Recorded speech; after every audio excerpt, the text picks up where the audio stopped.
Você acredita que o presidente Biden e talvez até mesmo a CIA estavam envolvidos em garantir que você perdesse e o Lula voltasse? Tentaram de tudo me condenar, alguma coisa não conseguiram. Agora inventaram uma história de golpe no Brasil. É justo dizer que a China preferiria o Lula como presidente do que você? Sim. É completamente subserviente. A corrupção no Brasil.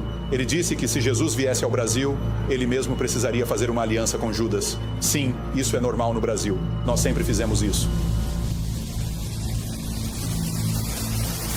O que aconteceu comigo? A verdade chegará na hora certa. Você está certo disso? Absoluto.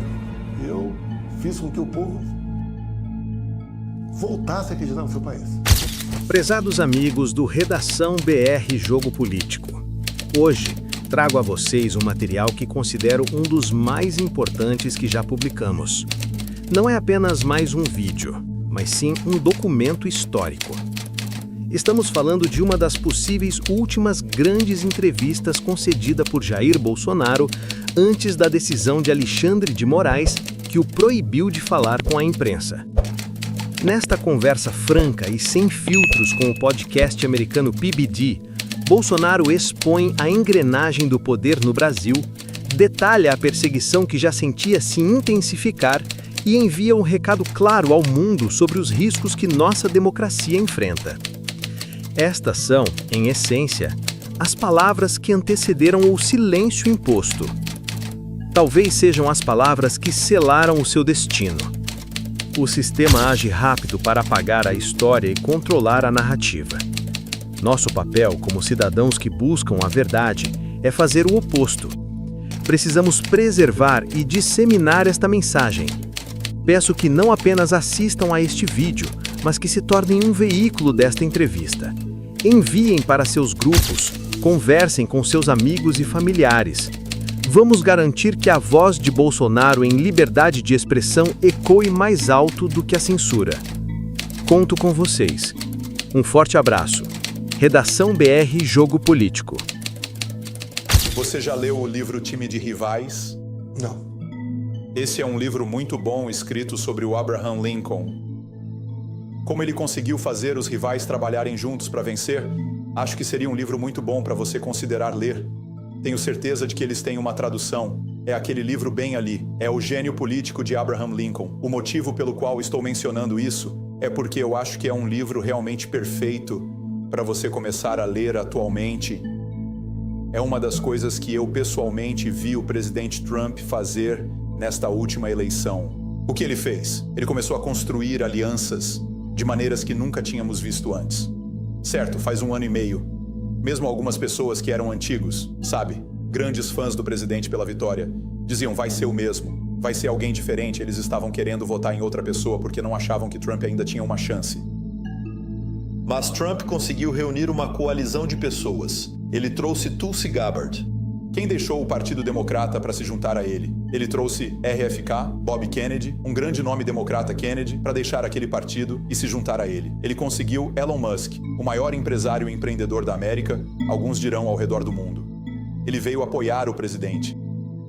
Ele trouxe Joe Rogan, fazendo um podcast com todas essas outras pessoas, que ele trouxe para criar uma aliança e uma colaboração com ele.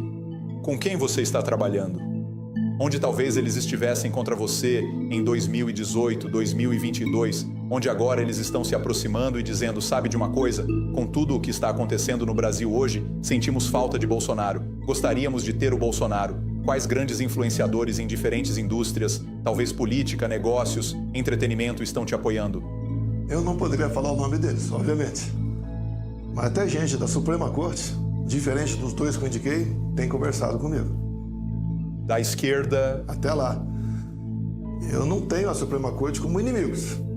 Eu quero a Suprema Corte fazendo o seu papel, como qualquer brasileiro quer dessa maneira. Tá? É o pessoal, por exemplo, empresários, que tem recursos. Eu vou para o agronegócio, que é o mais importante.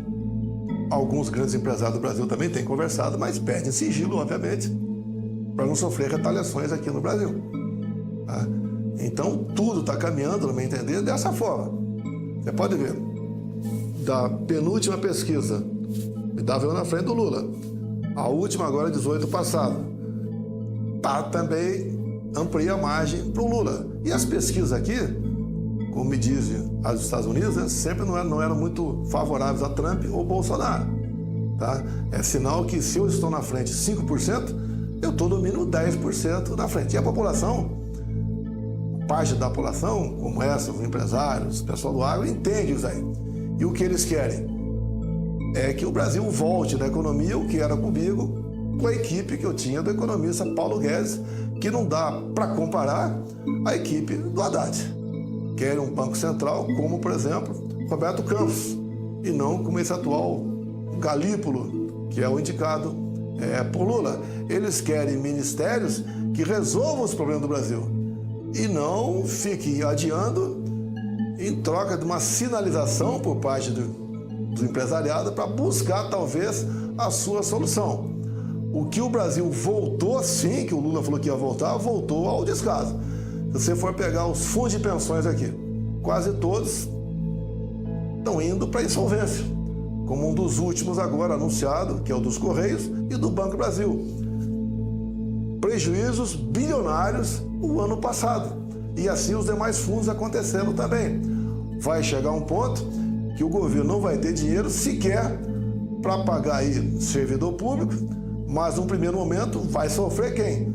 Quem recebe, por exemplo, projetos sociais do governo, como o Bolsa Família.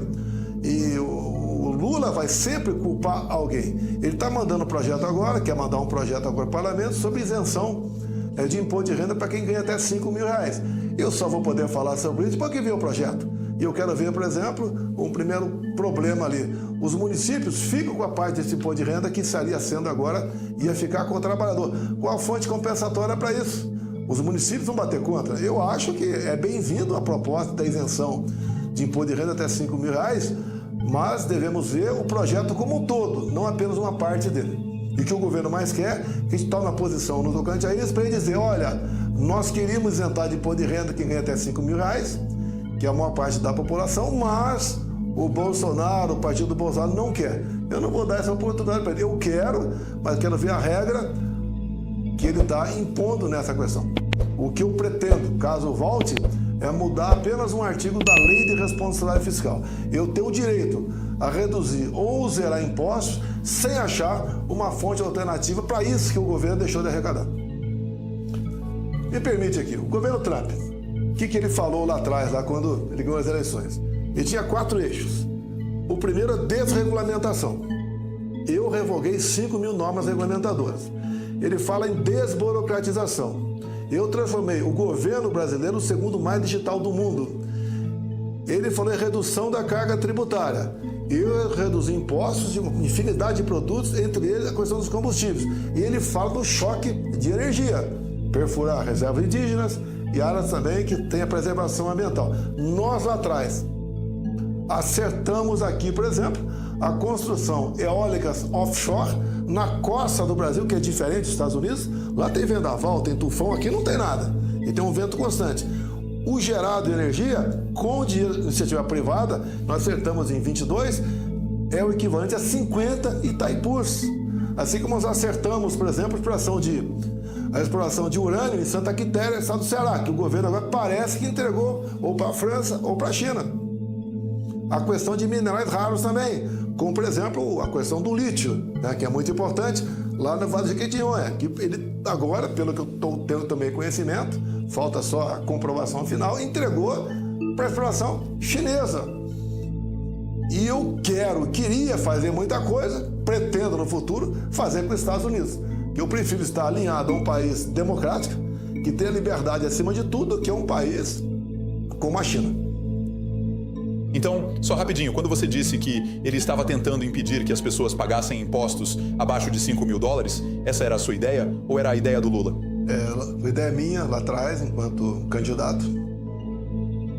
Mas eu digo, né? Para irmos daqui para Angola, a gente pode ir nadando, de canoa, de navio, de avião. Quer saber a forma que ele vai apresentar as compensações para os municípios nesse sentido. Entendi. Então, o que isso me fez pensar é que estávamos no aeroporto ontem. Enquanto estava no aeroporto, conversava com donos de negócios que estão por perto. E eles vinham até mim e conversamos. E eu estou falando com diferentes pessoas aqui localmente sobre como é ser dono de uma empresa. Os donos de negócios enfrentam desafios. Você está ciente de algumas coisas. Eles disseram, comparado com o que temos nos Estados Unidos. Vou ler. Estou curioso sobre onde o que você vai responder. No Brasil, é verdade que cada empregado tem 30 dias de férias por ano? Essa é uma. Segunda, que no final do ano, em dezembro, eles pagam um 13º salário. Então, se você ganha $4.000 por mês, em dezembro, eles pagam $4.000 adicionais ao mês. E então, ouvi falar sobre o nível de impostos que o Brasil tem. Posso ignorar os impostos. Não vou entediar o público. Eu preferiria muito mais que você explicasse para eles entenderem como os impostos funcionam para os donos de negócios. E até mesmo o dono de negócio com quem eu estava conversando ontem, que tinha uma grande empresa aqui, eles faturam 80 milhões por ano. Então, é um negócio de verdade. Ele diz que às vezes os funcionários públicos não apenas recebem o 13º mês, mas também um 14º mês por ano, além dos 30 dias de férias. E aí, impostos, regulação, regras, leis, ser processado, não se pode dizer isso, não se pode dizer aquilo. Quão difícil é ser proprietário de uma empresa no Brasil hoje e como você está planejando consertar isso?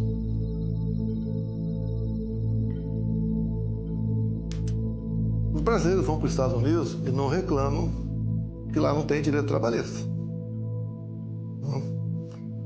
Aqui no Brasil, o salário é muito para quem paga e pouco para quem recebe. Se você recebe R$1.000 com carteira de trabalho assinada, o patrão vai ter que pagar mais 1.000 para o governo. Então fica inviável essa situação.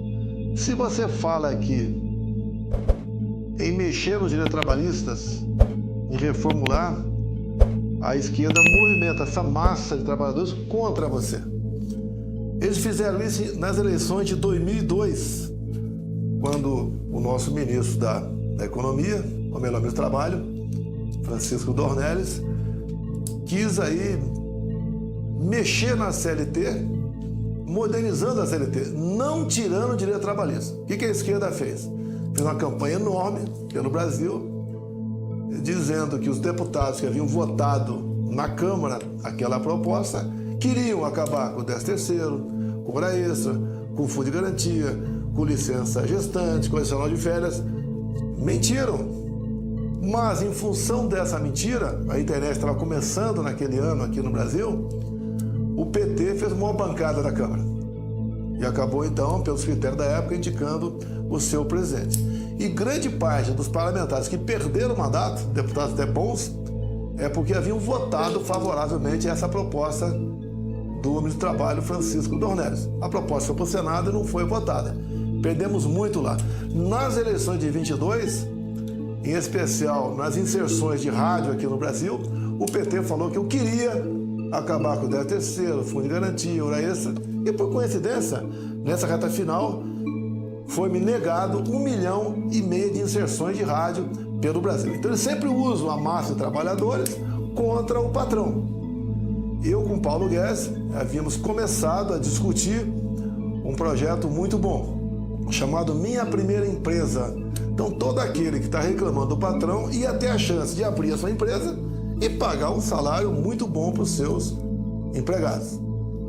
Agora, digo a você, esses direitos trabalhistas estão inseridos dentro da Constituição brasileira. Você não pode tirá-los de lá. É tido como cláusulas pétreas. Então, essa amarra realmente é complicado. Se você pega, por exemplo, alguém que está na informalidade, ele está vendendo água no sinal, vendendo camarão na praia, sorvete na arquibancada. Ele, em média, ganha mais de R$5.000 por mês. Alguns chegam até 10 mil por mês. Se fala, você quer uma carteira de trabalho com 2 mil por mês? Ele não quer.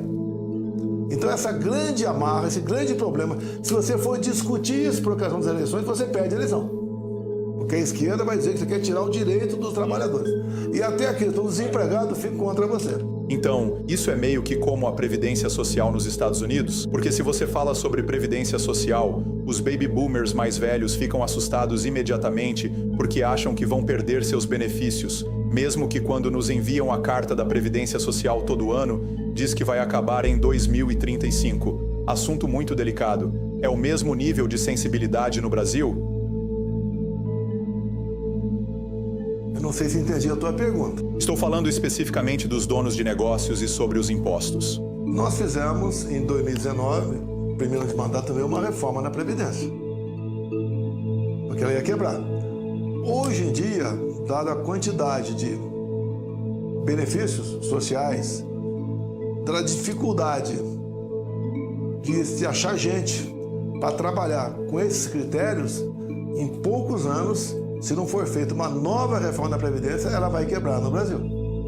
Mas sempre te advirto, da dificuldade de discutir esse assunto, porque politicamente a esquerda tem essa capacidade enorme de mentir, como você viu o Lula falando agora há pouco, sobre picanha para todo mundo e cervejinha. Agora, nossa economia, nosso ministro Paulo Guedes havia feito a proposta de criar uma carteira de trabalho diferente, né? Carteira verde e amarela, que alguns poderiam optar por ela. A esquerda bombardeou, não foi para frente. É uma maneira de você aliviar o lado do patrão. Nós temos no Brasil aqui 22 milhões de pessoas em projetos como Bolsa Família. Nós temos quase a metade dos estados que tem mais beneficiários de Bolsa Família do que com carteira de trabalho assinada. É um grande problema. Agora, você não vai resolver de uma hora para outra. Você não vai resolver se instruindo a população. E a população não tem essa informação, até porque o ensino público nosso aqui, escolar, né, está tomado de gente de esquerda que não deixa você mostrar a verdade do que está acontecendo. E isso não é uma situação sustentável, né? Eu sei que estava acontecendo a mesma coisa na Argentina e não era sustentável. Quando eu fui para a Argentina, eles me falaram o seguinte: aqui 8 milhões de pessoas trabalham para pagar os benefícios que o governo dá para 12 milhões de pessoas que não trabalham. Eu lembro que era alguma coisa assim que as pessoas me falaram, talvez tenha uma margem de erro aí. Mas voltando a isso, quando eu olho para as taxas que os proprietários de pequenos negócios no Brasil... Estou vendo agora os ganhos de capital no Brasil para os proprietários de pequenos negócios. E tá aqui, é de 15% para negócios de até 5 milhões, 17,5% para 5 a 10 milhões, 20% para 10 a 30 milhões e 22,5% para mais de 30 milhões. Então, você consideraria reduzir os ganhos de capital de 15% para 10% e diminuir cada um em uns 5% para que os empresários estejam dispostos a começar a reinvestir no Brasil em vez de sair? Nós começamos diminuindo a carga tributária a partir do 3º ano do meu governo. E como eu te disse há pouco, deu certo porque começamos a arrecadar mais. Porque quando a carga tributária chega ao nível que está no Brasil, o empresário tem duas alternativas: quebrar ou sonegar.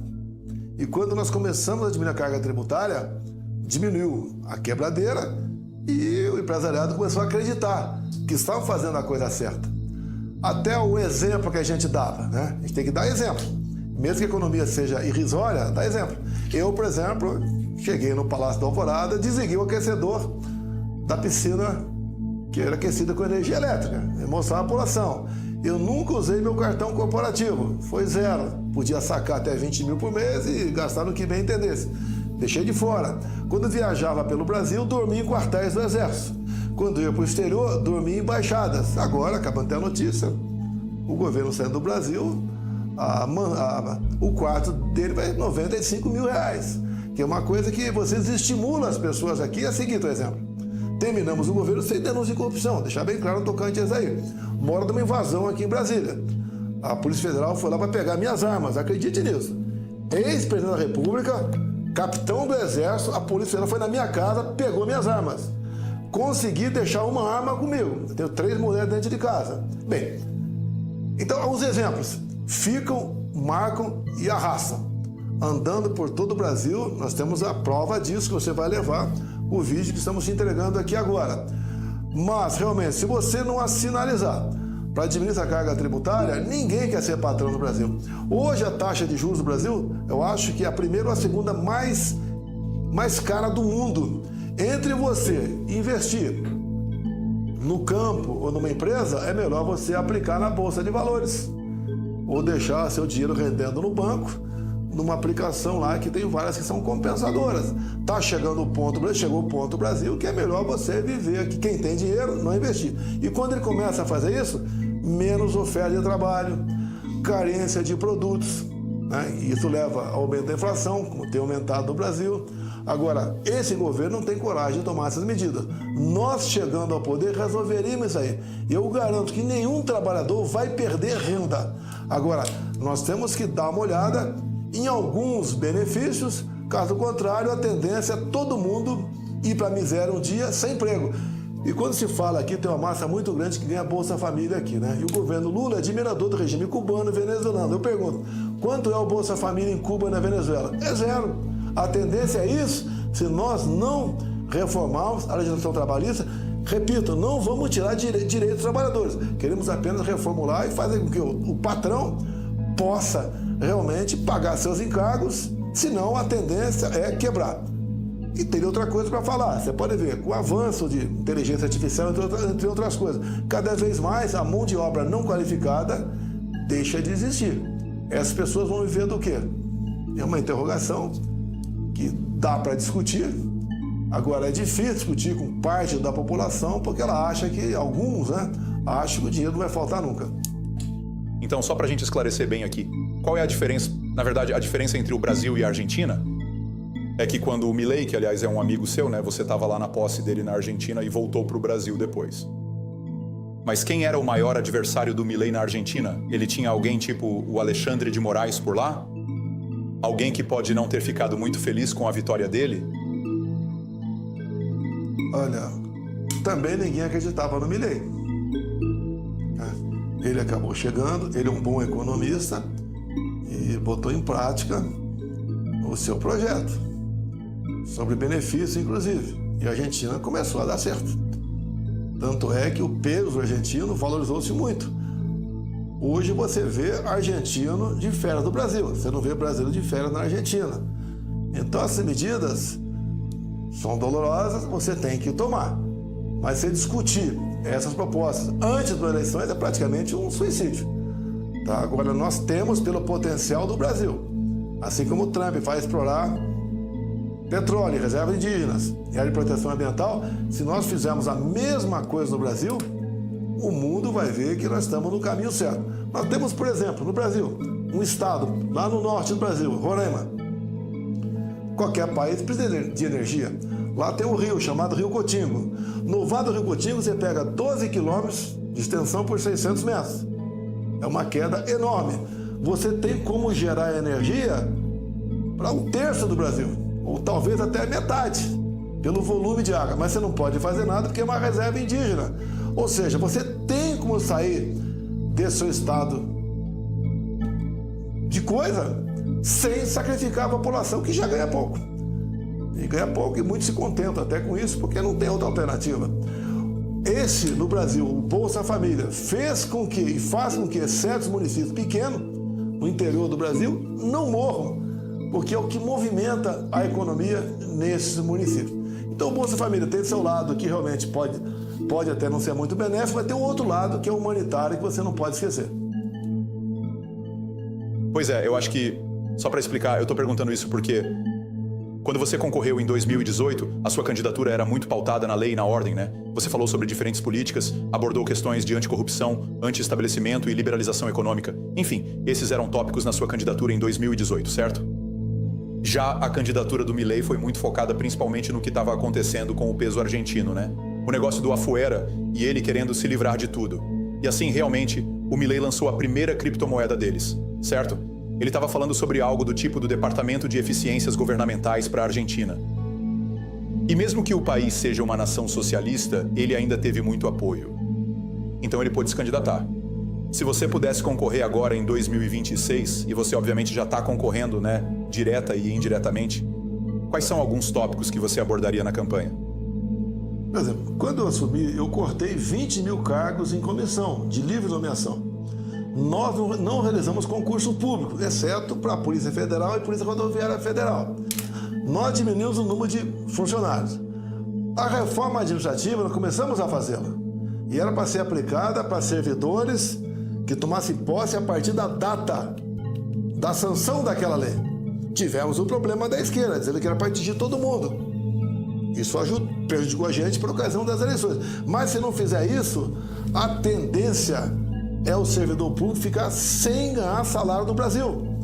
Que não adianta você botar a Casa da Moeda para rodar papel, porque a expansão monetária é a que, na verdade, leva à inflação. Isso, as minhas andanças pelo Brasil, como vou estar agora pelo Nordeste também, vou me encontrar com o setor da cana-de-açúcar e também eu encontro com o empresariado e encontro também com a massa trabalhadora do povo no mesmo dia. A gente vai mostrando devagar esse assunto e eles acreditam em mim.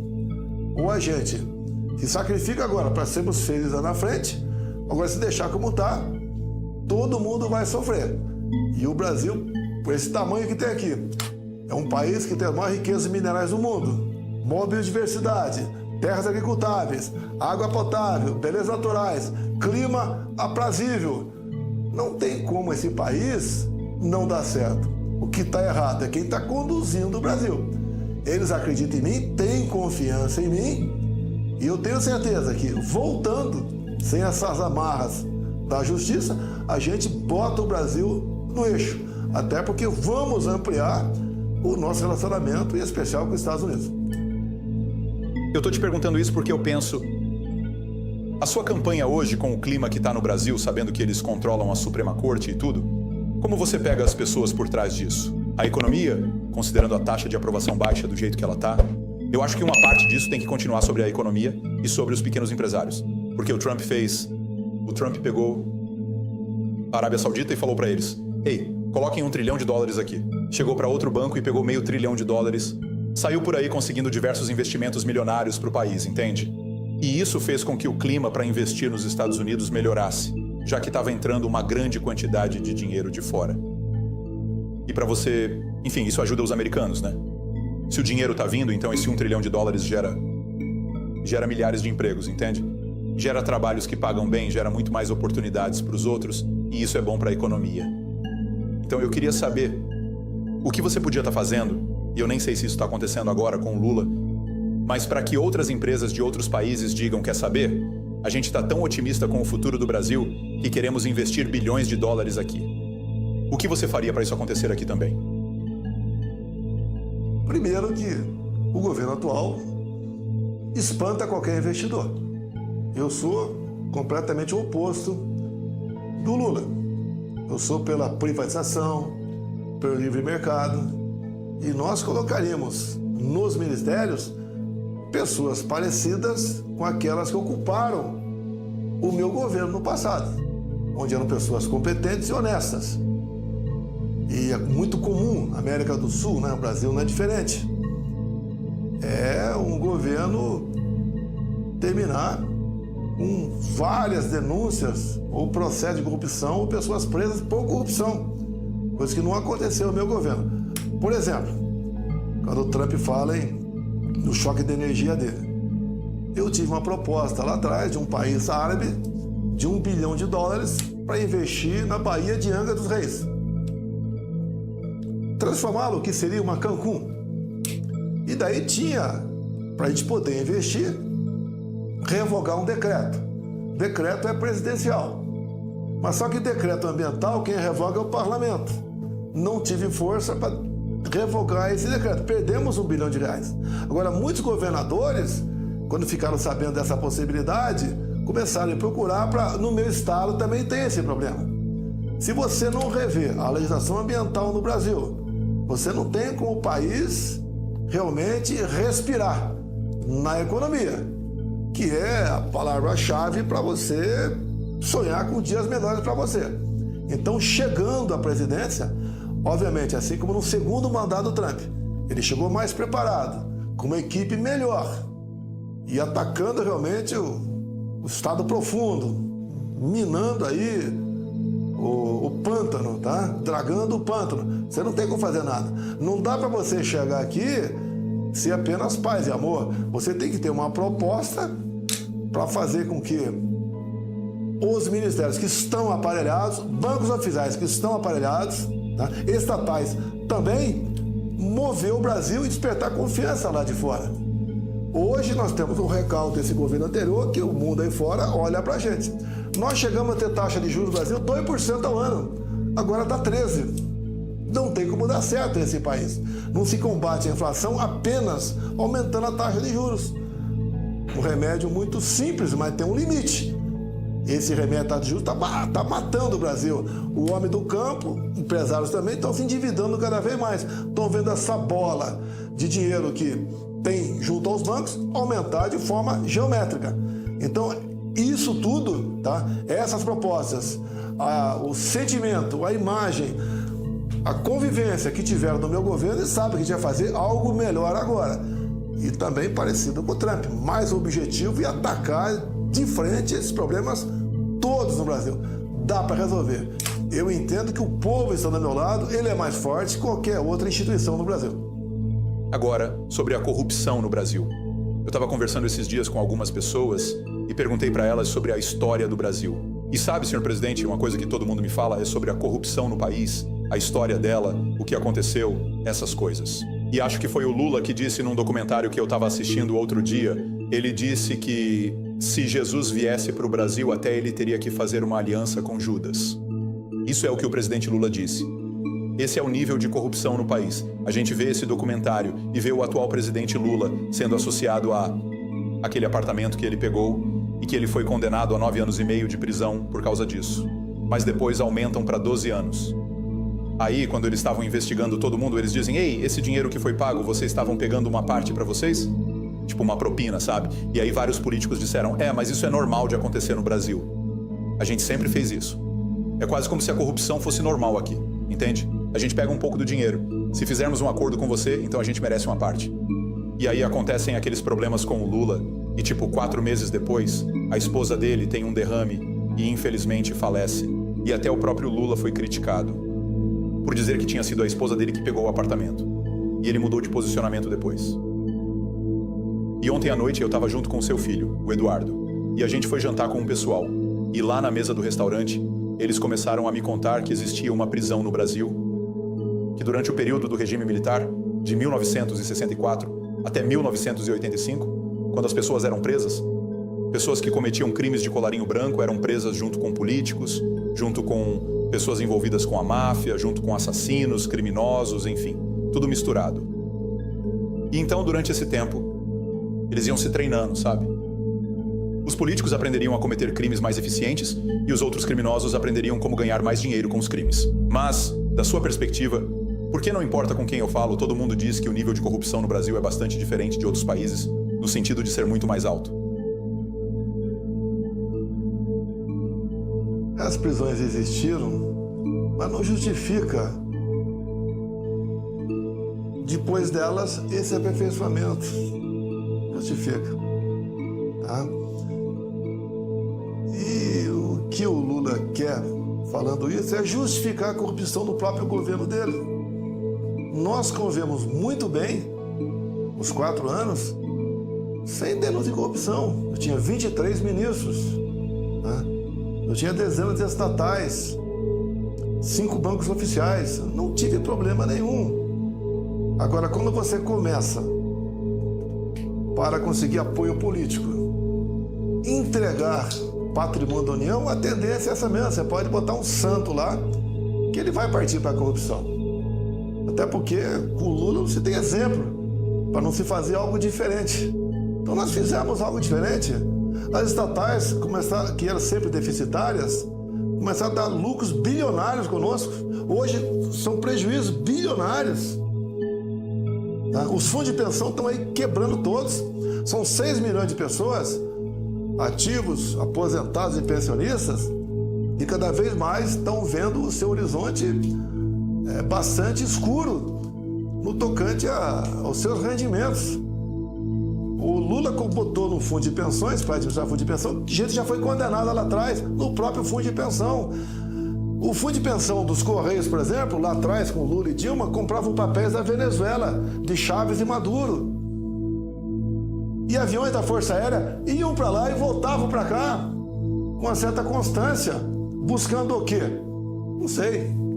Não vou me precipitar aqui nem acusar o que eu não posso comprovar, mas uma dessas viagens, o avião parou vindo de Cuba, parou em Caracas, e o Chávez mandou todo mundo descer, inclusive o ministro da Defesa presente. E foi feita uma batida no avião. Então, a corrupção com o PT tomou um nível gigantesco de inteligência e de quantidade. Aqui só se fala em bilhões de reais atualmente, como o Fundo de Pensão do Banco do Brasil acusou uma queda de em torno de 15 bilhões no ano passado. É por aí o nível da corrupção no Brasil, que voltou com o governo Lula a todo vapor. Ou seja, quando no Brasil não se tem um exemplo a seguir, que esse exemplo é a figura principal, é a da República, a tendência é tudo descambar, como vem acontecendo atualmente. Ele só acha que, talvez, né, se o Lula só for sair por ocasião das eleições do ano que vem, o Brasil pode chegar num ponto de impossível de achar o ponto de inflexão e buscar sanear o Brasil. Eu acredito, de qualquer maneira, não vou desistir do meu país, mesmo com todos os riscos que tem em cima de mim. Inclusive 28 anos de cadeia por um golpe. Repito, conversando com um cara de Israel, ele falou: que golpe é esse que nem o Mossad sabia? Só o Alexandre de Moraes e o Lula que tem como golpe isso aí. O que eles querem? Ao me alijar completamente da política, conseguiam um salvo-conduto para eles no futuro, como o Biden deu para o Fauci, né? Uma anistia preventiva no tocante às questões do Covid lá. Aqui no Brasil, a anistia preventiva é me botar na cadeia. Pois é, eu pesquisei bastante sobre isso nos últimos dias e acabei achando vários nomes de políticos envolvidos com corrupção. Por exemplo, o Sérgio Cabral Filho. Ele é o ex-governador do Rio de Janeiro, que pegou uma sentença de 400 anos, eu acho. Ele pegou um pouco do dinheiro destinado para a Copa do Mundo, certo? Também ouvi histórias sobre o Flávio Godinho, que a gente já comentou antes. Enfim, tem muitos outros nomes que a gente vê envolvidos com a corrupção. E então eu lembrei que estava conversando com um conhecido aqui do Brasil outro dia e ele fez uma linha do tempo para mim. Então, quando você ganhou em 2018, teve um momento em que nem mesmo as pessoas que eram sua oposição acreditavam que você tinha ganhado, né? E eles começaram a questionar a sua vitória, se tinha sido válida ou não. E mais tarde, em abril de 2018, apareceu um hacker, né? E começaram a investigar para saber se alguém realmente tinha hackeado a urna eletrônica. E rolou toda essa conversa também. E realmente foi confirmado que, de fato, um hacker tinha conseguido invadir o sistema de computadores do Tribunal Superior Eleitoral.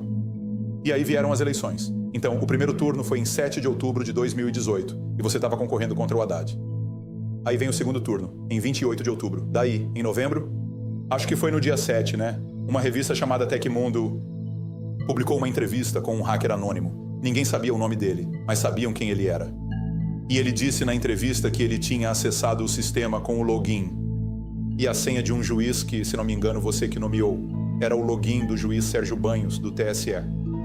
Então, no dia 9 de novembro, a Tecmundo informou que a Polícia Federal e a Comissão de Segurança da Tecnologia abriram uma investigação sobre esse caso. Agora, se foi o juiz que passou a senha ou se foi o hacker que roubou os dados dele, ninguém sabe. Vai saber o que houve, né? Ele provavelmente conseguiu hackear. E em 4 de agosto de 2021, enquanto você ainda era presidente, você fez um show, eu acho que era um vídeo ou algo assim, com o representante Felipe Barros. Acho que era esse o nome dele mesmo, isso. Você fez uma transmissão ao vivo com eles, discutindo a situação envolvendo o FBI, e eles usaram isso como uma forma de pressionar o Congresso a aprovar o voto impresso para trazer de volta o voto em papel. Aí no dia seguinte, então você faz o vídeo no dia 4 de agosto. No dia seguinte, dia 5 de agosto, o Alexandre de Moraes impôs sigilo sobre essa investigação. Então, alguém investigou mais sobre essa questão? A mídia tradicional investigou isso? Rolou mais alguma discussão? Tipo, aconteceu mais alguma coisa sobre esse caso desde o dia 5 de agosto de 2021? Você está muito bem informado. Se eu falar o que eu sei, horas depois de você botar isso no ar, eu vou ser preso. Ninguém acreditava na minha eleição. Levei uma facada e o Brasil todo estava comigo.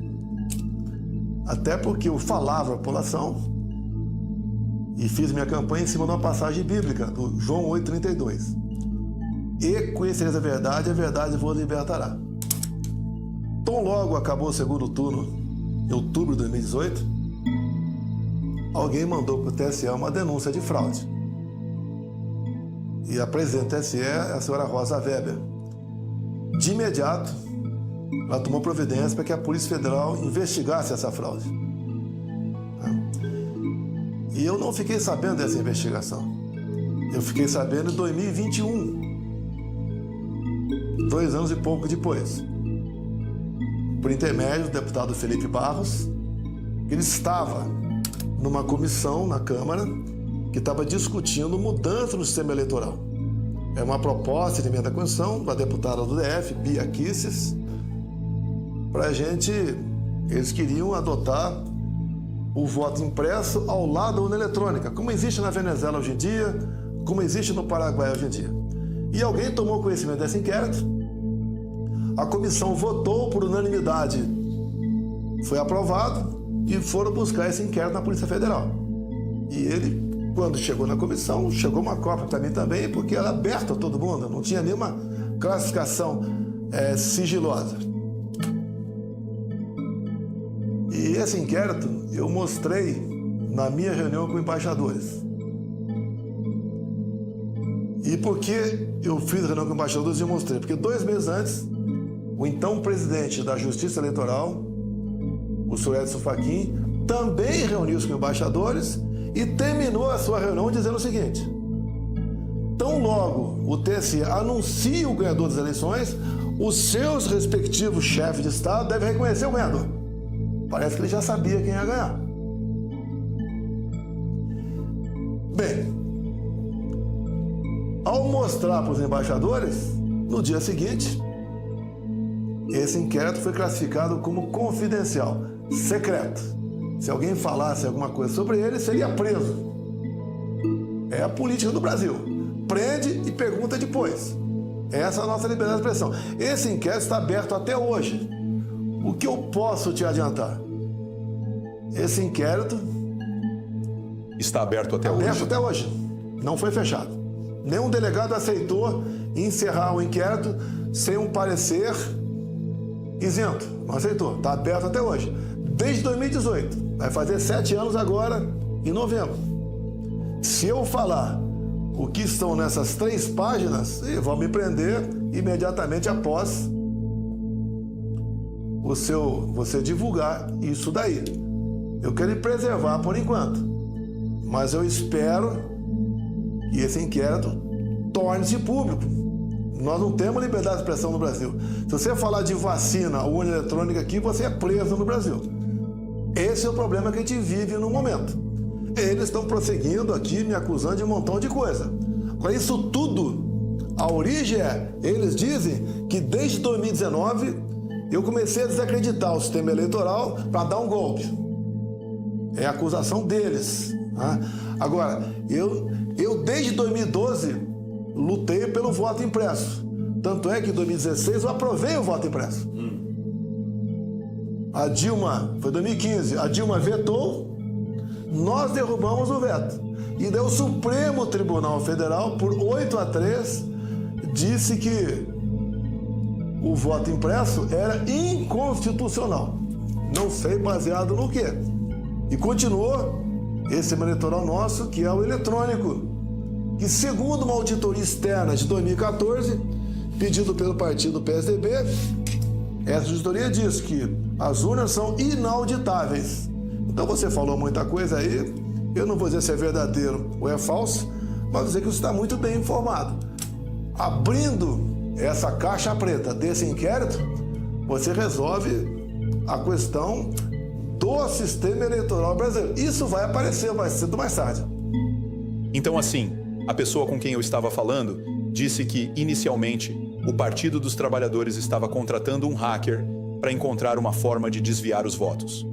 Porque foi uma diferença de algo em torno de 8 a 10 milhões de votos. Mas no primeiro turno, na eleição que ocorreu no dia 7 de outubro, eu soube que você venceu por 49 milhões contra 31 milhões de votos. O outro não chegou nem perto. No dia 28 de outubro, no segundo turno, a diferença foi de 10 milhões. O Partido dos Trabalhadores queria pagar para desviarem seus votos. Tinha a ver com o seu número 17 em 2018, por isso você ficou com o 22 da última vez. Mas eles queriam dar um jeito de desviar, e quando não deu certo, eles não pagaram o cara e ele resolveu dar entrevista para a revista. Minha pergunta para você é a seguinte, eu não sei se isso é verdade ou não. Eu não moro no Brasil, Eu não estou envolvido no Congresso, Senado, Supremo Tribunal. Eu moro na América. Você sabe se esse hacker já fez outras entrevistas em algum outro lugar? Porque se tem alguém que sabe quem é esse hacker, esse alguém é daquela revista. Eles sabem exatamente quem é o hacker que deu a entrevista, a menos que o e-mail tenha sido enviado anonimamente. Você sabe dizer se esse hacker já apareceu e fez outras entrevistas com mais alguém depois disso? Eu acho que com a exposição da sua matéria, dado o alcance que você tem, esse hacker pode aparecer. É possível que isso aconteça. Agora, a denúncia feita ao TSE no final das minhas eleições foi muito bem feita. Tanto é que fez que a ministra, presidente do TSE, a senhora Rosa Weber, oficiasse a Polícia Federal para abrir um inquérito. E ele foi bem feito. Até te digo uma coisa aqui. Eu sofri 3 buscas e apreensão. Para buscar cartão de vacina, para buscar passaporte, entre outras coisas. Uma das buscas e apreensões foi aqui, nesse prédio aqui. E pegaram papéis da minha mesa, e daí teve uma denúncia que eu havia feito uma obra de reforma na minha casa de R$900 mil. Casa que valia R$98 mil. A casa valia 98 mil porque no imposto de renda você não reajusta o preço do imóvel. E a reforma eu fiz, paguei em Pix e declarei no imposto de renda. E esse papel, segundo o jornal O Globo, foi pego aqui, na sede do Partido Liberal. E daí o que eu falei? Polícia Federal, vaze as 3 páginas do inquérito 361 que estava na minha mesa. E se vocês quiserem me dar 2 horas para discutir quaisquer assuntos, as acusações de presentes, acusação de vacina, acusação de golpe, estão à disposição de vocês. Vocês vão ter a maior audiência da história do Brasil, tenho certeza disso. A TV Globo, que só bate em mim há anos, não se manifesta. Então, essa questão eu passei para os meus advogados e na peça de defesa minha, espero que eu tenha o amplo direito à defesa, esse inquérito vai ser chamado para a gente explicar que nunca tentei dar um golpe criticando as urnas de 2019, até porque vamos ter esse inquérito, bem como eu fui pai de umas emendas que permitiam o voto impresso lá atrás. Eu sempre trabalhei desde 2012 pelo voto impresso, porque eu acredito na máquina, não acredito no programador. Então, assim, se por acaso o hacker tiver coragem de sair e dar as caras, no sentido de sentar com calma e mostrar exatamente toda a documentação que ele tinha quando ele revelou a revista, documentação essa que o Alexandre pediu para excluírem, que eu acredito que foi no dia 4 ou 5 de agosto de 2021. Se isso tudo fosse revelado, como você acha que o povo brasileiro reagiria? Olha, você nem precisa do hacker. Basta o inquérito. Porque as informações prestadas no inquérito não foi de você, dessa pessoa, daquela, não foram testemunhas. Foi de gente que trabalhava na própria Justiça Eleitoral. Foi o chefe de TI, tá certo? Foram pessoas do próprio tribunal que prestaram as informações nessas 3 páginas. De pessoas de dentro do Tribunal Superior Eleitoral. Nem, se o hacker aparecer, melhor ainda. Ele daria toda a mecânica daquilo, né? Mas os próprios depoimentos de gente do TSE, é importante, esclarecem o que aconteceu em 2018. Algum denunciante já apareceu? Alguém já se manifestou? Não, a público não veio ninguém. Tem esse papel anônimo, mas como estava muito bem feito, o TSE resolveu instalar o inquérito. Não foi uma denúncia aleatória, foi muito bem feito. Que levou aí a Justiça Eleitoral a entender que houve alguma coisa de errado lá. E havendo alguma coisa de errado, quem perderia o mandato seria eu. E entrava no meu lugar o esquerdista, comunista, tá? Petista, Haddad. Entendi, mas o que eu quero dizer é, a razão para um denunciante em uma situação como essa não se manifestar é porque ele tem medo, certo? E se eu me manifestar, e se eles descobrirem, e o que acontece comigo? Em 2016, quando o Wikileaks surgiu com Julian Assange, todo mundo leu aqueles e-mails e os documentos. As pessoas se perguntaram, mas essa aqui não é a Hillary Clinton? E olha que a Hillary Clinton já era grande. Então, neste caso, pelo menos é assim que eu vejo, se uma pessoa decidir enfrentar o Lula, e veja que o Lula não é o Biden ao meu ver. O Lula é a Hillary Clinton. O Lula tem muita experiência. A Hillary Clinton tem muita experiência. Veja, ninguém pensava que o Trump iria ganhar. Quando o Wikileaks apareceu e quando as cartas do Comey foram divulgadas, falando sobre o que a Hillary tinha feito uma semana ou duas antes da eleição, tudo mudou. Você acha que a razão pela qual os denunciantes têm medo de se manifestar é porque eles estão preocupados com o que a Suprema Corte e os democratas farão com eles? Talvez o denunciante nem esteja no Brasil. Ele quer continuar aí vendendo seu serviço de hack. Talvez por isso ele não queira mais se meter aqui, talvez. Mas como eu disse para você, os hacks são dispensáveis.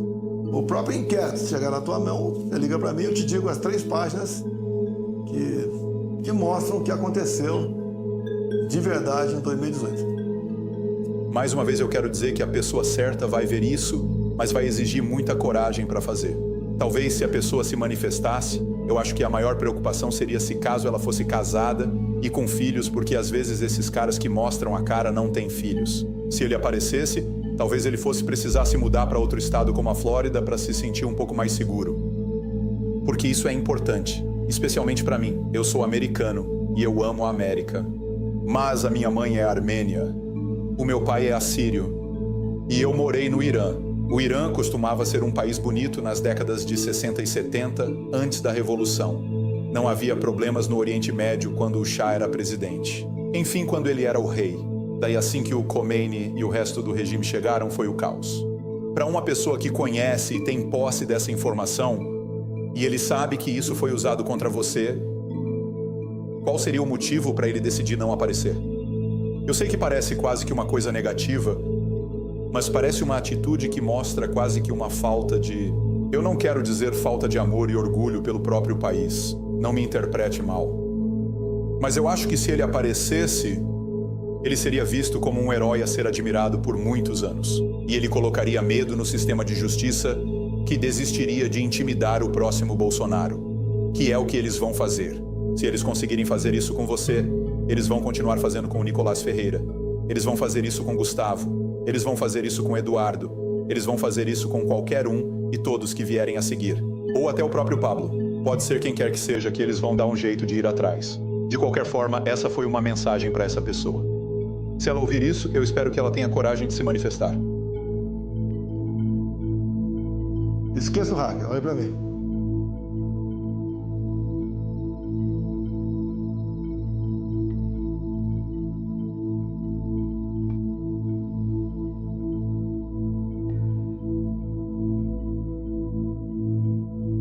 Aconteça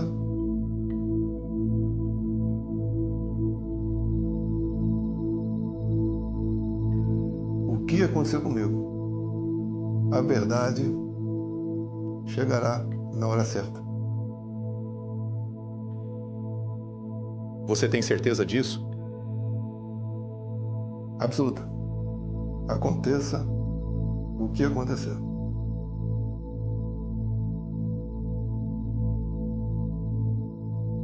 Cada 100 médicos que ficam sabendo do meu caso,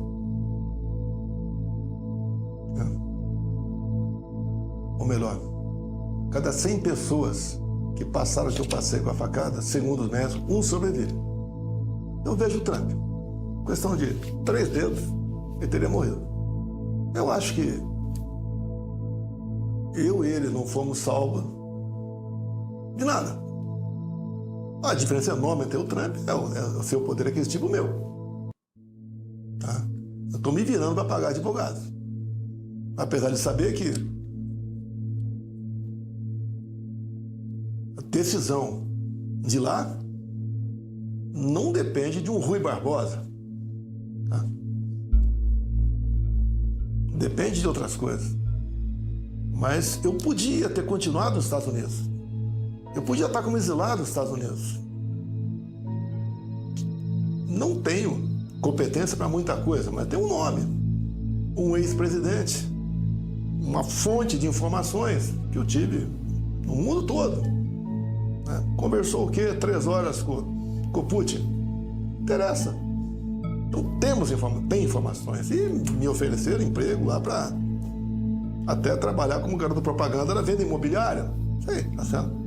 Resolvi vir para cá com todos os riscos. Não tenho obsessão pelo poder. Eu tenho paixão pelo meu Brasil. E acredito que Deus me salvou. Você vê as imagens, você vai ver o que aconteceu. Assim como vi a imagem do Trump levando um tiro na orelha. Não foi à toa. Cada um de nós entende que tem uma missão aqui na Terra. Você tem a sua missão, eu tenho a minha. Você tem a sua. Eu vou cumprir a minha. Mês que vem eu faço 70 anos de idade. Eu tenho muito mais tempo de retrovisor do que para-brisa. O povo brasileiro não vai se decepcionar comigo. Mesmo se eles façam uma maldade extrema daqui a alguns dias. Bom, você disse que no próximo mês você vai fazer 70 anos. E quando eu vi a data do seu aniversário, eu vi que ele é no mesmo dia do aniversário do Ayrton Senna. Vocês dois fazem aniversário no mesmo dia. Olha só, eu confesso pra você que eu já assisti ao documentário sobre o Senna mais de 100 vezes. Eu gosto tanto do Senna que eu dei o nome dele à minha filha. O nome da minha filha mais velha é Senna, com a mesma grafia, por causa de tudo o que ele foi pro país dele. Nos últimos 2 dias, senhor presidente, eu saí por aí e perguntei às pessoas: me digam, quem são os heróis do Brasil?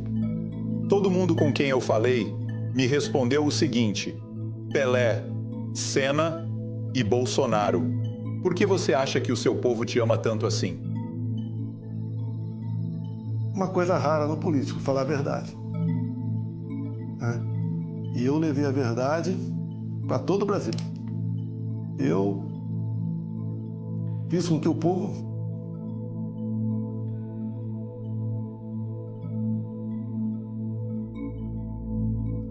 voltasse a acreditar no seu país. Recebia, no mínimo, uma interferência do Supremo Tribunal Federal por semana para inviabilizar meu governo.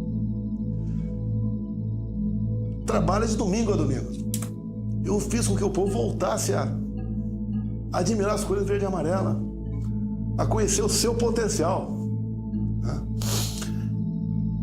Eu criei o lema Deus, Pátria, Família e Liberdade. Mostrei que tem algo mais importante que a própria vida, que é a liberdade. E isso o povo acreditou em mim. Você pergunta, o que faz? Não sei. O povo gosta de mim.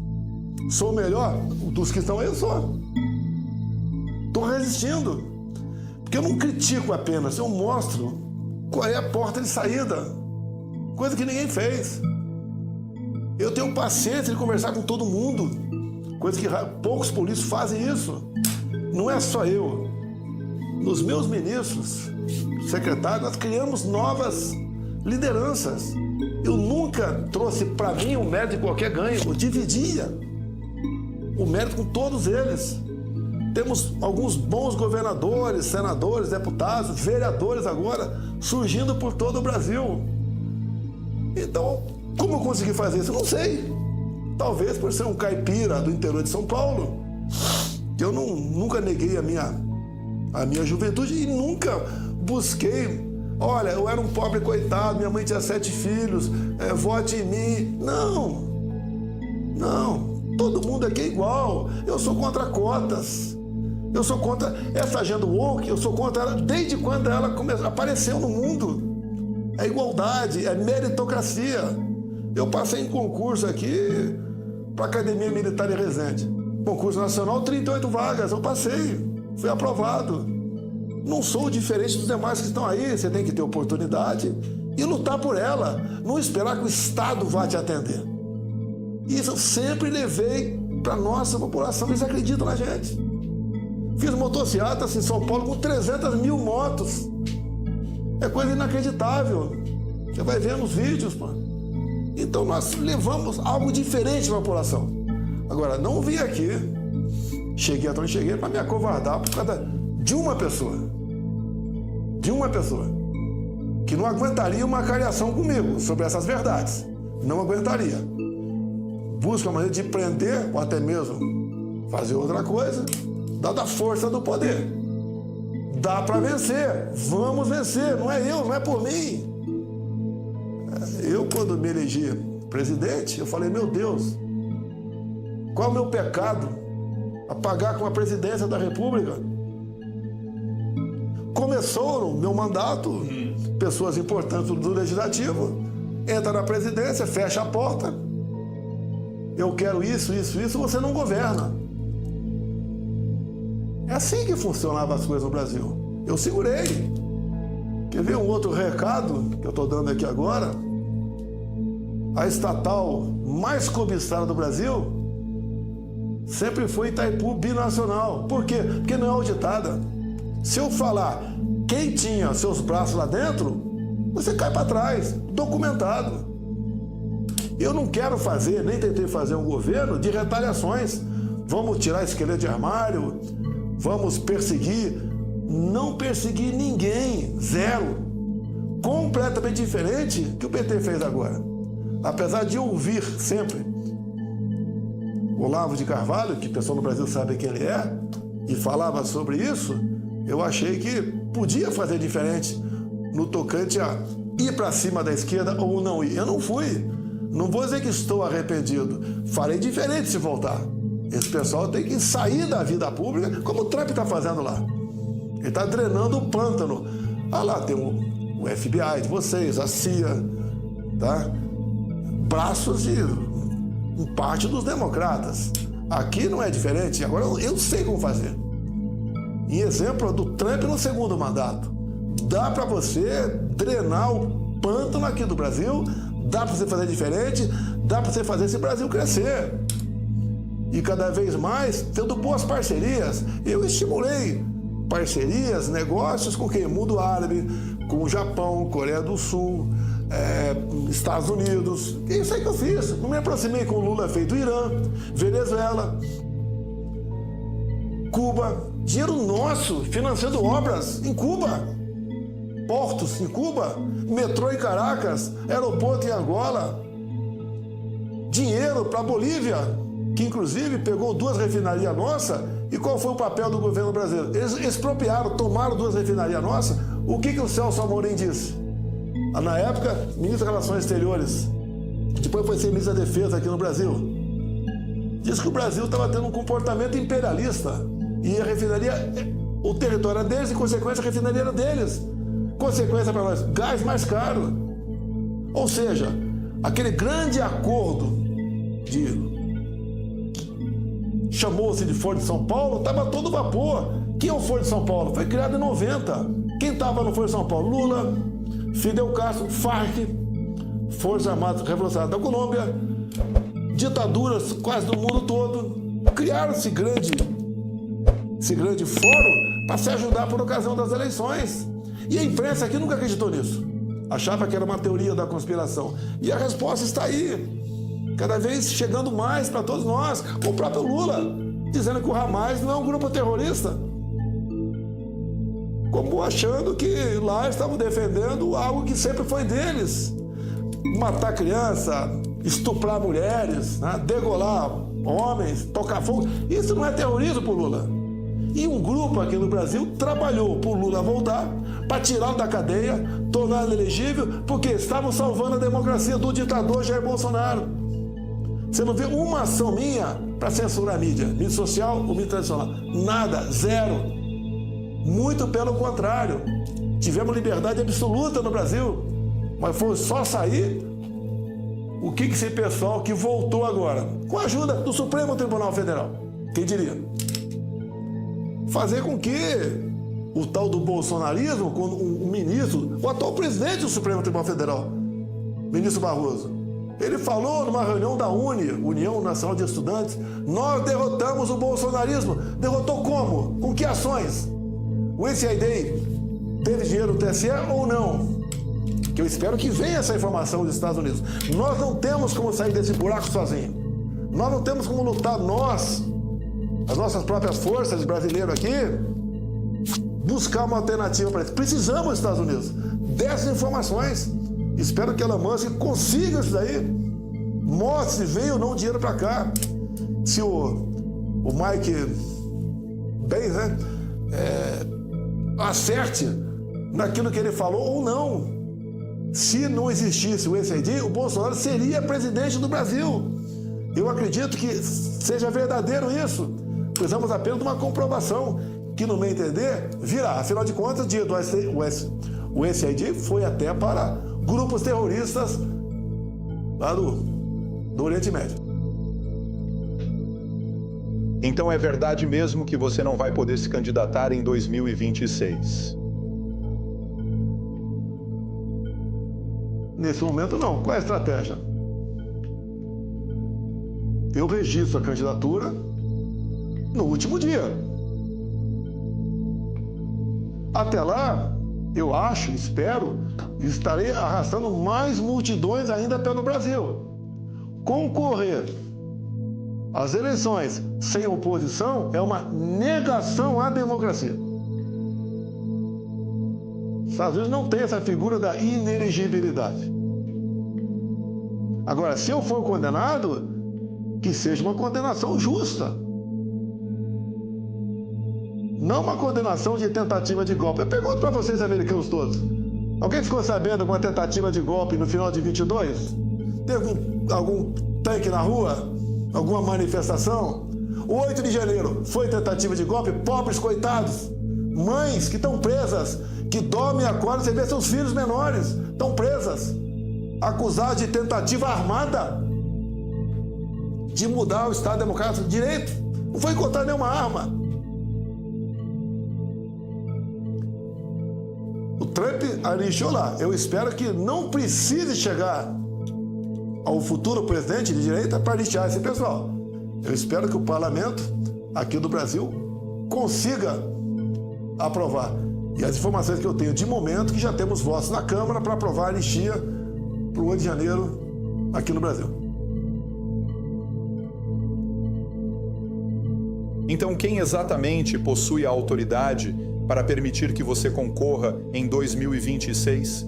O que precisa acontecer? É necessário milhões de pessoas protestando do lado de fora? É necessário investigações para que as coisas sejam reveladas? O que você acha que precisa acontecer?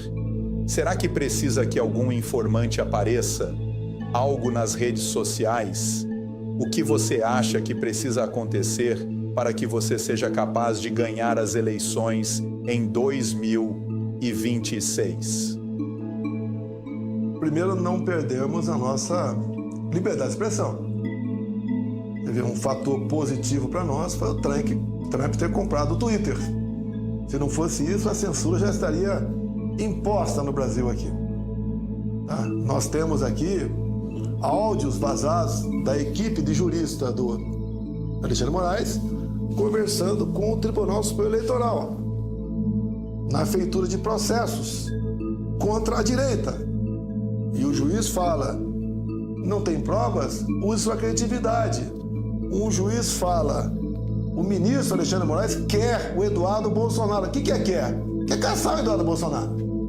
Como não pode me atingir, atinge meu filho. Como tentaram incriminar até minha esposa aqui nesse inquérito maluco. Como ela fosse uma grande golpista, que vocês nem sabem que ela é. Sabem que ela é uma pessoa de família que é do PL Mulher, tá? Que tem uma boa oratória, mas você não vê ela dando entrevista por aí. Tá? Entre outras coisas, tá certo? Áudio do próprio delator falando que não adianta eu falar a verdade. A turma da Polícia Federal do Alexandre de Moraes quer que eu conte o que eles querem. Áudio vazado.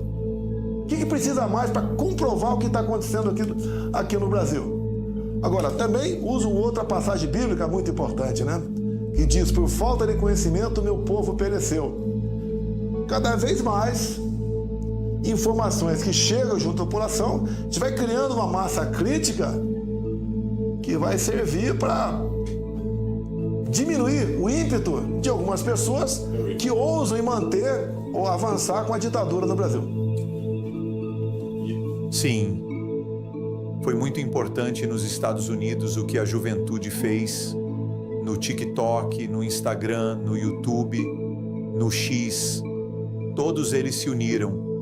Agora, temos o Nicolas Ferreira. O que ele está fazendo com a juventude? Muitas pessoas o admiram. Quem são outros influenciadores que estão vindo, que estão dispostos a se manifestar? Quando penso em um empresário, eles estavam falando sobre. É Pablo Marçal o nome dele? O empresário.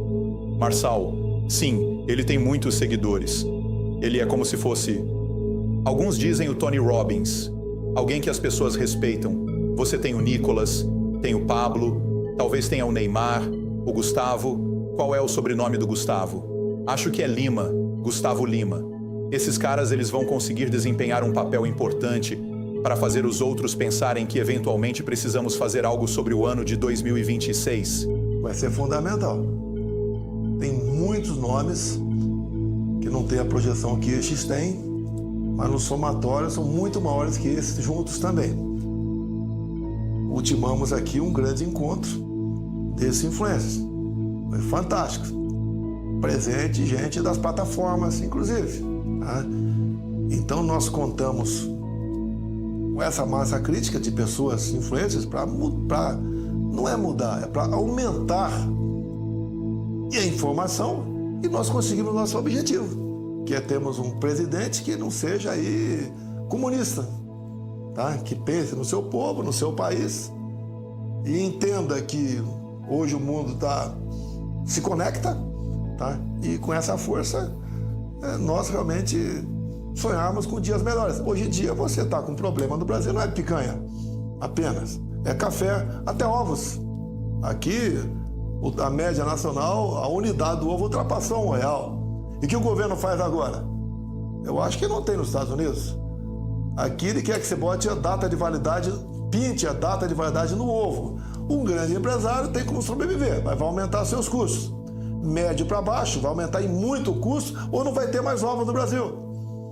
Então o governo que só vai atrás, se preocupa naquilo que interessa para grandes grupos aqui no Brasil e não pensa na população como um todo. Ou seja, essas medidas do governo, como agora você viu o Lula falando, quando fala em ovos, né? Eu vou comer ovo de tartaruga, esse é crime. Vou comer ovo, estou comendo ovo de ema, é crime. Vou mudar para ovo de pata, que é muito mais caro que ovo de galinha. É uma pessoa que não tem noção de nada. Disse agora esses dias sobre o aumento dos combustíveis. Eu não como petróleo, mas eu bebo álcool. Que recado ele quer dar? Você não consegue entender se esse cara está senil, tá? Ou está colaborando cada vez mais com que as questões do Brasil não sejam tratadas com seriedade, cuja consequência, a médio e longo prazo, é o empobrecimento de todos nós. Sim, eu acho que temos o clipe de Lula dizendo bebendo gasolina. Eu acho que é este. Hobby, se você puder tocar. Então, eu não estou defendendo a Petrobras porque eu como petróleo, não como porque eu bebo gasolina, não bebo. Eu bebo outro álcool, mas não gasolina. Eu não sei o que ele falou. So you see, we have to take into account. Não dá para entender um chefe de Estado falar uma besteira dessa na frente de tanta gente. Como as pessoas reagiram a isso? Como seus apoiadores reagiram a isso? Com deboche. Tá? Há pouco tempo atrás, quando o dólar aumentou muito o preço, ele falou: o pobre não come dólar. Quer dizer, no Brasil muita coisa é dolarizada, principalmente os insumos para o agronegócio. Ou seja, dá até vergonha, né? Vendo esse cara falar na frente de você, americano. Como ele disse o ano passado, que ia resolver a guerra da Ucrânia com a Rússia como? Tomando cerveja, com o Putin, com o Zelensky. Tomando cerveja. Porque não dá para você levar a sério esse cara aí. Agora ele tá nessas andanças dele, tá entregando o Brasil para a China. Como o complô te disse lá, lítio no Vale do Jequitinhonha, urânio talvez lá em Santa Quitéria. Tá? Então está entregando o Brasil. Tá?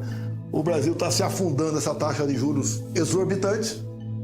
Tá? E só com ele aumentou mais de R$1 trilhão os nossos juros, o montante do que nós devemos aqui, passando para R$9 trilhões. Para o Brasil, uma dívida quase impagável. Tá certo? Eu peço a Deus só que a gente consiga reverter a situação um dia. Vi um número, uma estatística, senhor presidente, de uma fonte que mostra que todos os anos o Brasil teve uma migração líquida negativa desde 2005. Isso é verdade? quando você olha para isso desde 2005 até 2020 até hoje, todos os anos as pessoas deixam o Brasil. E quando você foi eleito em 2018, estava menos 1,12, depois foi para menos 0,62, então foi o mais baixo, o que significa que as pessoas estavam ficando. Então suas políticas fizeram com que os brasileiros quisessem ficar aqui. Foi o maior número desde 2005, onde eles pensavam, eu preferiria muito mais ficar aqui do que sair. Apesar da pandemia que atingiu o mundo todo, tá? Dada a minha equipe econômica, tendo à frente o Paulo Guedes, todos tiveram oportunidade no Brasil. Todos, sem exceção. Tá? Então, quando se aproxima uma ditadura, a classe mais rica vai embora. Depois a média, depois os pobres. Nós estamos tendo esse exemplo da Venezuela. Os pobres estão vindo a pé agora, entrando no Brasil via o estado de Roraima. Então, com a gente, o pessoal voltou a acreditar em algo diferente. Coisa que nunca foi feita com nenhum governo. Onde o presidente falava, meu ministro de tal pasta é esse, e entendia do assunto. Diferentemente do que acontece hoje em dia. Você só vê escândalo hoje em dia, até a imprensa, que é favorável em grande parte ao Lula, mas não consegue esconder mais tantos escândalos que vem acontecendo. Você aqui, que a gente conversa por aí, você não faz negócio na esplanada aqui sem propina, né? É o termo usado aqui para corrupção. Infelizmente é isso aí. E para pior para o Lula, que tiveram um exemplo do que foi o nosso governo. Então, no nosso governo não havia essa preocupação enorme em sair do Brasil. Muito pelo contrário, até veio gente para cá.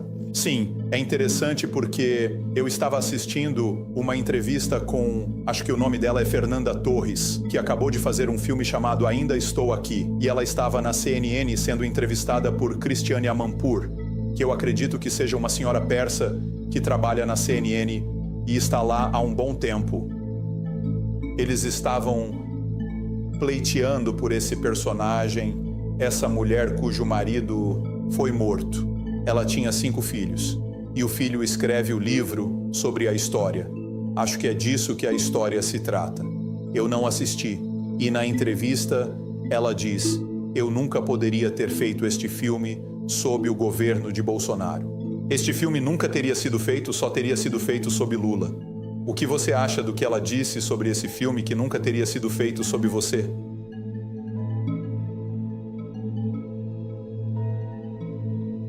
Se ela queria dinheiro do governo, não ia ter, como ninguém teve.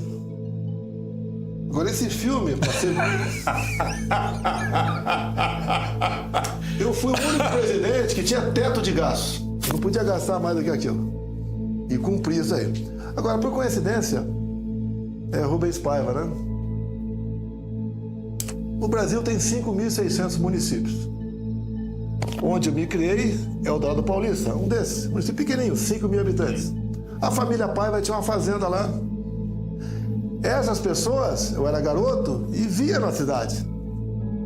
E em 1970, no dia 8 de maio, passou um guerrilheiro chamado Lamarca, que estava numa fazenda vizinha à fazenda da família Paiva, fugindo da repressão militar.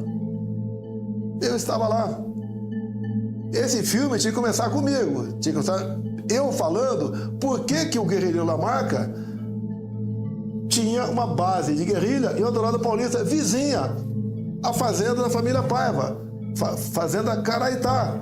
Ou seja, a família Paiva deu ou aconselhou que esse guerrilheiro Lamarca tivesse uma base de guerrilha em Eldorado Paulista, vizinha à fazenda dele. Tem que começar. Não estou aqui defendendo mortes ou execução de ninguém. Realmente ele desapareceu. Tá? Mas comece contando a história como tem que ser contada. Agora, não faria o filme no meu governo? Pô, fizeram filmes para ele, mas sem dinheiro público, conhecida como Lei Rouanet aqui no Brasil. Os caras pode pegar uma fortuna de empresários que depois abate no imposto de renda para fazer filmes, fazer documentários, fazer músicas, para a cultura. No meu governo, isso eu rebaixei bastante, porque não podia gastar dinheiro nessa área, tendo outras áreas mais importantes. Não foi proibida, não. Ela queria dinheiro público. Todo esse pessoal de esquerda gosta de ficar em cima do dinheiro do contribuinte para sobreviver. Você não quer dar isso para eles. Então, Globo, quando olho para a Globo e o que eles fizeram, uma das coisas que houve críticas nos Estados Unidos, chamamos de contratados independentes e empregados registrados, certo? Contratados independentes e empregados registrados. E eu acho que, no Brasil, vocês chamam de PJ e CLT, certo? PJ, que é como 1099, e CLT, que é W2. Aconteceu algo com a Globo onde eles estavam pagando atores e atrizes com contrato 1099, o que não é permitido no Brasil porque 1099 no Brasil é diferente do dos Estados Unidos. Você só pode pagar 1099 para trabalhadores de meio período, não para os de período integral. A Globo foi pega pagando alguns atores e atrizes com contrato 1099? Em 2018, por ocasião da minha campanha, todos os candidatos foram falar com as televisões. Eu fui falar com a Globo. Em dado momento, eu falei sobre esse caso, CNPJ e PJ, né? Então, quem trabalha no CNPJ, que são esses profissionais da imprensa, pagam 10% de imposto. Os demais, como pessoa física, né, pagam 27,5%. Então, uma maneira que a imprensa fazia de contratar pessoas no CNPJ.